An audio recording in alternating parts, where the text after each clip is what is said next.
This video is brought to you by Pitaka. I've been using the iPhone 15 Pro for over a month now, and I've got to say this phone is almost perfect. There really is a lot to like about the iPhone 15 Pro, from its titanium design that is also much more comfortable, impressive camera upgrades, incredible performance, and USB-C, just to name a few. But there are also some shortcomings that I think you should know about too if you're thinking of buying this phone. Don't worry guys, in this video I'm going to be covering everything you need to know. But first, I am doing a giveaway on this brand new iPhone 15. And if you want a chance to win, then be sure to like this video, subscribe to this channel, and subscribe to my second channel, TechBook by Dion, link in the description. And then comment your favorite feature of the iPhone 15 Pro with your Instagram username, and then follow me on Instagram at @DionSchuddeboom, where I will announce the winner on December the 29th. The iPhone 15 Pro starts at $999 or £999 for 128 gigabytes. Now, I would have loved to see Apple increase the base storage to 256 gigabytes like they did on the 15 Pro Max. As for a Pro iPhone with an admittedly incredible 48 megapixel camera, more on that later, 128 gigabytes will fill up fast. So my suggestion is to consider going up to the 256 gigabyte model to give you that extra headroom. And as always, I'll leave the purchase links to the 15 Pro down in the description. Now, one of my favorite features of the iPhone 15 Pro is the new design. Now, Apple have made some small but impactful changes on how the phone feels in the hand. And this starts with the use of grade 5 titanium going all the way around in the frame. Now, this is also now rounded ever so slightly by the edges, and this makes the phone much nicer to hold and also makes the 15 Pro 19 grams lighter compared to last year's 14 Pro. And this is a difference that you do feel in the hand. I really love this warm, yet still toned down natural titanium color. To me, it just screams luxury, and I also like how the frame is now matte as opposed to the glossy frame on the 14 Pro, so it doesn't show fingerprints nearly as easily. Now, one tip, if you are worried about scratches on the frame, my suggestion is to go with the natural titanium color, as these will show in a much more subtle way compared to, say, the darker colors like the blue or the black. Along the frame, you will find the new customizable action button. Now, this actually replaces the traditional ringer switch, which personally I rarely use, as I like to have my phone on silent on most of the time, especially because I have my Apple Watch. So I actually use the customizable action button to trigger the torch, which I find super handy to have a hardware switch at all times. And you can actually link this button to any shortcut as well, meaning you can trigger almost any function via this button. And then on the bottom, we finally get USB-C on iPhone, and this is really great, as this means you can basically use one charger for all of your tech. This is really such a great connector,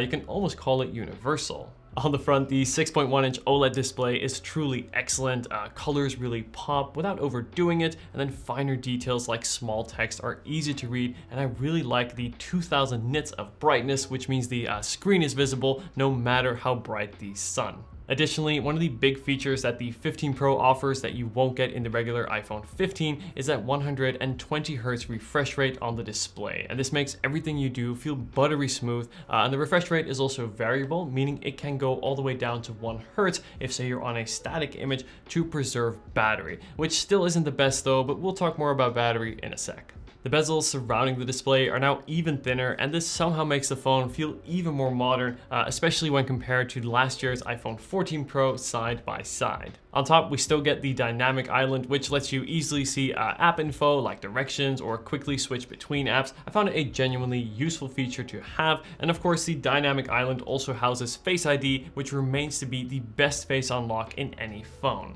But I do have one complaint, and that is just how easily the screen of the iPhone 15 Pro scratches. I swear, aside from the occasional sander, I use my phone normally. No, but in all seriousness, it is important to protect your iPhone 15 Pro, and this is where the Maggie's Case 4 and Maggie's Case Pro 4 from Pitaka come in. Starting with the Maggie's Case 4. Now, it comes in two versions. There's the 1500D and the 600D version I have here, which is the thinnest at just 0.95 millimeters and weighing only 17 grams. This case adds practically no bulk to your phone and gives that caseless feeling while still protecting from day-to-day wear. And this is thanks to the fact that the Mag-Ease Case 4 is made from a durable aramid fiber. It also comes in a range of unique designs, and my favorite is this Milky Way galaxy created by a former Hermes designer. Pitaka make these designs through a process called fusion weaving, in which the color is actually woven into the aramid fiber, and if you look closely, you can actually see the texture and the depth that this adds to the case.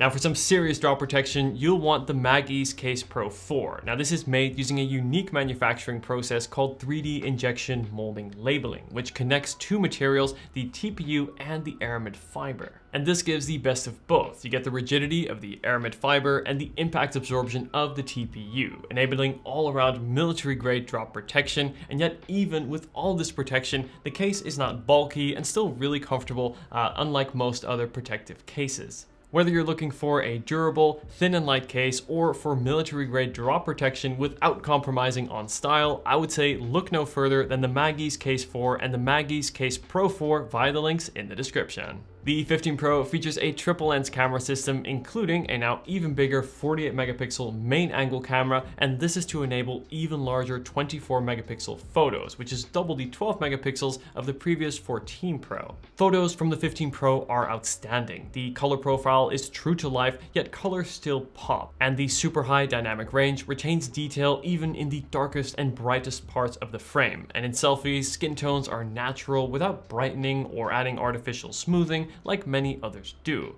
And the ultra-wide lens is now even sharper and more closely matches that of the main lens in terms of colors, meaning you get better continuity when switching between lenses. The 15 Pro also has a 3x telephoto lens, which is good to have, but I do wish it had the 5x telephoto from the 15 Pro Max, as I don't find myself using the 3x telephoto as often, and mostly use the 2x instead, which uses the more superior main sensor when doing portrait or say product photography. If video is important to you, the 15 Pro has the best video in any smartphone. What you're looking at now is 4K 60fps footage shot on the 15 Pro that I use in my YouTube videos.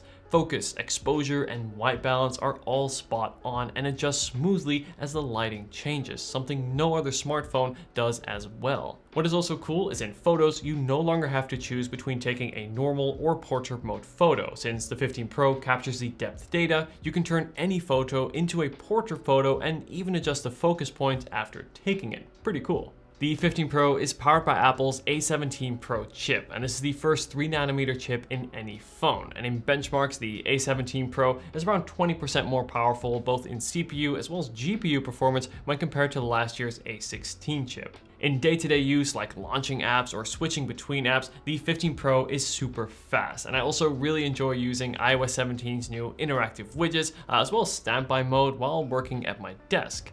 But to really demonstrate the power of the A17 Pro chip and also what sets it apart from Apple's other chip is that you can now play console-level games right on your phone. For example, this is me playing Resident Evil Village, not a mobile version, but the proper console version running on the iPhone, albeit at a slightly lower resolution. Still, this is really awesome for gamers and also demonstrates just how powerful the iPhone 15 Pro is. Not only is the 15 Pro powerful today, it will also be that way for many years, as I would expect the 15 Pro to get another 6 years of software updates, meaning it will last longer than the 5 years you get with the regular iPhone 15. One area though that I was not as impressed with is the battery life. Now in normal use, I get around 5 to 6 hours of screen on time, which is not bad, but it is less than the 5 to 7 hours I get with the regular iPhone 15, or say the S23 or the Pixel 8. And this means that the 15 Pro can last me a full workday, but not much of the evening. So if you are looking for true all day or even 1.5 day battery life,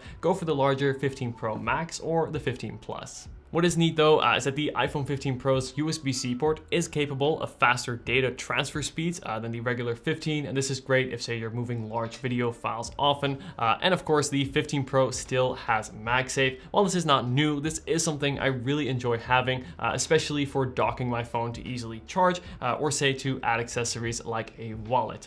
The iPhone 15 Pro is a phone that I would call almost perfect, as there are some areas for improvement. Firstly, the battery life. I wish it could last all day as well as evening, and the base storage of 128 gigabytes will fill up fast. I would have also loved to see Apple bring the 5x telephoto lens from the larger 15 Pro Max down to the 15 Pro. And lastly, while the screen is crack resistant, scratch resistance is poor. So I definitely recommend getting a screen protector, and I'm sure to leave my recommended screen protector down in the description.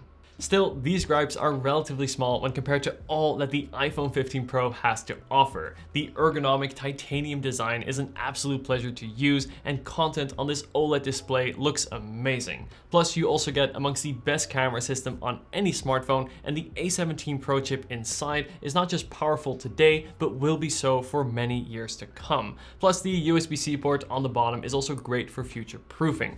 Overall, I would say I can highly recommend the iPhone 15 Pro to anyone looking to upgrade or to get their first Pro phone.